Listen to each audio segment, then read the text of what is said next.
एक एक भटूरे एकदम परफेक्टली फूले होना अपने आप में ही कुछ बात है दोस्तों। अब मुझे पता है आप शायद मानोगे नहीं कि आधे घंटे में बिल्कुल बाजार जैसे छोले बन सकते हैं, भटूरे का आटा भी हो जाए और टेस्ट बिल्कुल रेस्टोरेंट जैसा है। ये करना तो बहुत मुश्किल है आधे घंटे में। आप ये बना कर देखना, सच में एकदम ऑसम रेसिपी है। ये रेसिपी मैंने कभी सोची नहीं थी, लेकिन कई बार सिचुएशंस ऐसे होते हैं कि आपको रास्ता अपने आप मिल जाता है। अब एक दिन की बात है कि संडे को मेरे मम्मी पापा ब्रेकफास्ट में आने वाले थे। छोले भटूरे प्लान था, लेकिन मैं रात को बहुत लेट सोया था तो सुबह टाइम से उठ नहीं पाया। छोले भीगे हुए थे रात को, तो सबसे पहला काम ही मैंने ये किया कि कुकर में अपने चनों को चढ़ाया और सीधा ही इसमें चाय का पानी डाला। चाय का पानी बनाना बड़ा आसान है। 2 कप पानी में आप 2 चम्मच पत्ती डालना, इनको थोड़ी देर उबाल कर डायरेक्टली कुकर में डाल देना। मतलब जब अपनी चाय बना रहे हो ना सुबह की, उसमें से भी पानी निकाल के डाल सकते हो। पानी हमेशा लेवल होना चाहिए, ज्यादा पानी मत डालना चने उबालते वक्त। एकदम चनों के लेवल तक आप पानी डालना, आप देखना पानी बाहर भी नहीं निकलेगा। अब यहाँ पर आपको मसाला बनाने की कोई जरूरत नहीं है। इसी में ही एक प्याज को हल्का सा रफली चॉप करके डालना। 1 टमाटर मैंने लिया है, उसके 4 भाग करे हैं। आधा चम्मच से थोड़ा कम मैंने यहाँ पर बेकिंग सोडा डाला है और 1 चम्मच नमक डाला है। इस बात का ध्यान जरूर देना दोस्तों, प्याज और टमाटर को ऊपर ही रखना, इसको गलती से छोलों के नीचे मत रखना, ऊपर ही रखना। ये स्टेप बहुत जरूरी है और बाद में आपको अच्छे से समझ में आएगा। मैंने यहाँ पर फटाफट से हाई फ्लेम पर कुकर को चढ़ा दिया है और बस 1 सीटी आने का वेट किया है। इतनी देर में मैंने क्या किया कि फटाफट से अपना भटूरे का आटा लगाना शुरू किया। मैं रेसिपी 4 लोगों के हिसाब से बना रहा हूँ, तो मैंने यहाँ पर 330 ग्राम के आसपास मैदा लिया है। 1 चम्मच इसमें नमक डाला है। आधा चम्मच आप यहाँ पर चीनी डालना, ज्यादा मत डालना। 1 चम्मच तक बेकिंग पाउडर और 1/4 कप दही। जितनी देर में मैं डाल रहा था चीजें, उतनी देर में पहली सीटी आ गई। तो याद रखना, अगर आपको बिल्कुल मलाई जैसे चाहिए ना अपने छोले, तो पहली सीटी आने के बाद गैस को आप एकदम लो फ्लेम पर कर देना और 15 से 20 मिनट के लिए इसको आराम से पकने देना। बस अब फटाफट से आटा कंप्लीट करते हैं। ये देखकर आप बिल्कुल शॉक्ड हो जाओगे। आटे में आपने अब खमीर वाला पानी डालना है। ध्यान रखना दोस्तों, हमेशा अपने खमीर को चेक जरूर करना। उसको पानी में डालकर थोड़ी देर छोड़ना। अगर वो सही होगा तो वो फूलने लग जाएगा, बिल्कुल ऐसे। अगर सही नहीं होगा तो पानी बिल्कुल फ्लैट रहेगा। तो हमेशा चेक करके ही अपने भटूरे के आटे में डालना। बस आपने पानी मिलाना है, इसको जोड़ना है। मैं बहुत टाइम पहले भटूरे की रेसिपी पे काम कर रहा था, तो मुझे ये रियलाइज हुआ कि ये बहुत बड़ी दिक्कत है कि अगर आटे में लचक होती है तो जब आप आटे को बेलते हो तो वो छोटा हो जाता है, श्रिंक हो जाता है, आप उसको सही से कंट्रोल नहीं कर पाते। ये चीज इस रेसिपी में बिल्कुल सॉल्व कर दी है मैंने। उस चीज को सॉल्व करने के लिए आप क्या करना कि यहाँ पर आटा मलना बिल्कुल मत। जैसे ही आपका आटा जुड़ जाएगा, इसको 1.5 से 2 मिनट लगातार पीटना, मतलब फेंकना इसको परात में लगातार। 1.5 मिनट काफी होंगे दोस्तों। आटा एकदम सॉफ्ट हो जाता है उसमें, बिल्कुल ऐसे करना और आप खुद देखना आटे का टेक्सचर बिल्कुल चेंज हो जाएगा। ये देखो आप, मैंने जानबूझकर पहले तेल नहीं डाला था। अगर आप चाहते हो कि भटूरे में एकदम सॉफ्टनेस रहे तो तेल एकदम एंड में डालना। मैंने ये देखो दोस्तों कैसरोल का यूज किया है।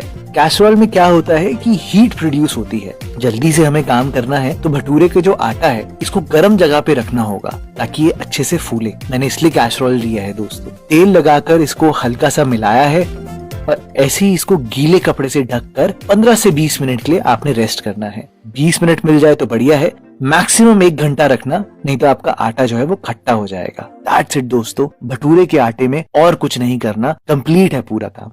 अब मसाला मैं क्या यूज करता हूँ छोले में, मैं ये आपको बताता हूँ। तो मैंने यहाँ पर 2 टेबलस्पून छोले मसाला डाला है। कोई भी अपना फेवरेट, अपनी पसंद का आप डाल सकते हो। मैं तो अपना ही यूज करता हूँ, आपको पता ही है। 1 टेबलस्पून धनिया पाउडर, 2 चम्मच लाल मिर्च पाउडर, आधा चम्मच भुना जीरा पाउडर और 1 चम्मच आमचूर डाला है मैंने। आप आमचूर या अनारदाना कोई भी यूज कर सकते हो जो आपके पास अवेलेबल हो। बस छोले मसाला रेडी।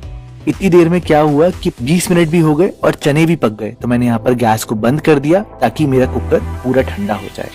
अब जब तक कुकर ठंडा हो रहा था तो फिर यहाँ पर प्याज भी काट दिए सलाद के लिए।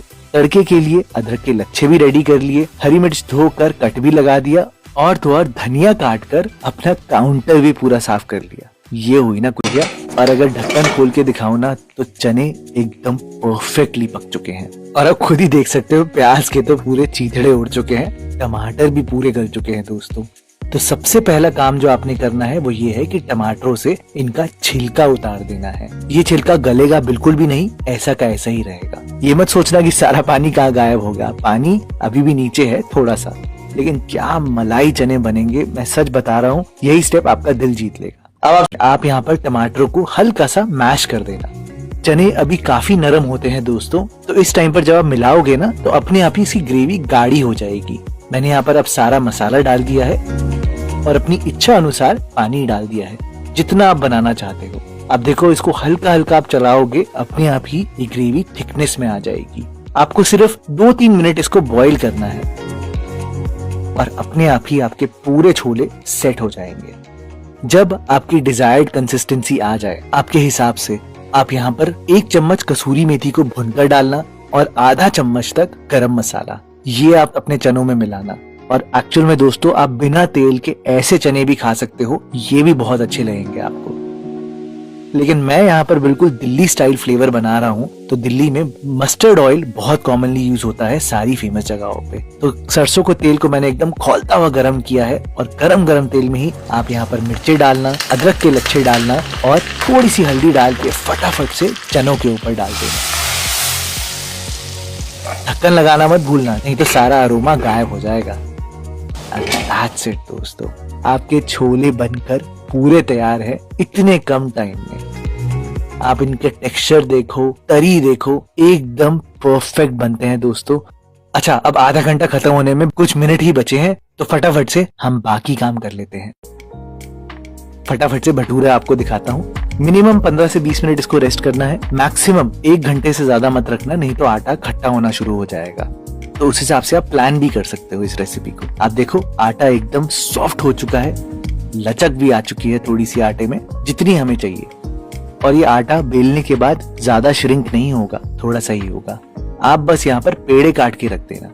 उस दिन भी मैंने ऐसे ही किया था दोस्तों, सारी चीजें रेडी करके रख दी। मेरा पेड़ा 75 ग्राम का एक है और इस रेसिपी से आप 8 भटूरे बहुत आराम से बना सकते हो। हल्का सा तेल लगाकर ऐसे ही छोड़ देना और जब सब खाना खाने आएंगे ना, तब आप आराम से गरम गरम भटूरा सर्व करते वक्त कुछ बातों का आपने ध्यान देना है, मैं पहले ही बता देता हूँ। जब आप पेड़ा बनाओगे तो उसमें ऐसा छेद बिल्कुल नहीं होना चाहिए। ध्यान रखना दोस्तों, अगर ऐसा छेद है तो पेड़े को फिर से बनाना, नहीं तो फ्राई करते वक्त आपका भटूरा फट जाएगा। मैं इसको एकदम इजी वाले मेथड से बेल रहा हूँ, वो जो कश्ती वाला दिल्ली में मिलता है ना, बिल्कुल उस स्टाइल से, क्योंकि वो ज्यादा आसान होता है। आप क्या करना, पेड़ा लेना, पहले अपने हाथ से उसको फ्लैट करना, उंगलियों से एकदम फ्लैट करके गोल कर लेना, ताकि आपको एक ही तरफ बेलना पड़े। एक बारी जब बड़ा हो जाए पेड़ा, फिर आप इसको बेलना, ऊपर और नीचे दोनों तरफ से बेलते वक्त इसको लंबा लेकर जाना और लास्ट में अपनी उंगली से हल्का सा इसको टैप जरूर करना। ये बहुत जरूरी है दोस्तों, ताकि मैदा एकदम इक्वली फैला हो। And that's it. जब आप इसको निकालोगे, ये ज्यादा श्रिंक भी नहीं होगा और आप इसको बहुत आराम से कंट्रोल। आप इसको गरम गरम तेल में डालना, लगभग 200 डिग्री के आसपास तेल होना चाहिए और हाई फ्लेम पर बनाना। अगर आप चाहते हो कि भटूरा फूला फूला बने, तो तेल हमेशा दोनों तरफ से होना चाहिए। कुकिंग दोनों तरफ से होगी, तभी अंदर हवा फंस जाएगी।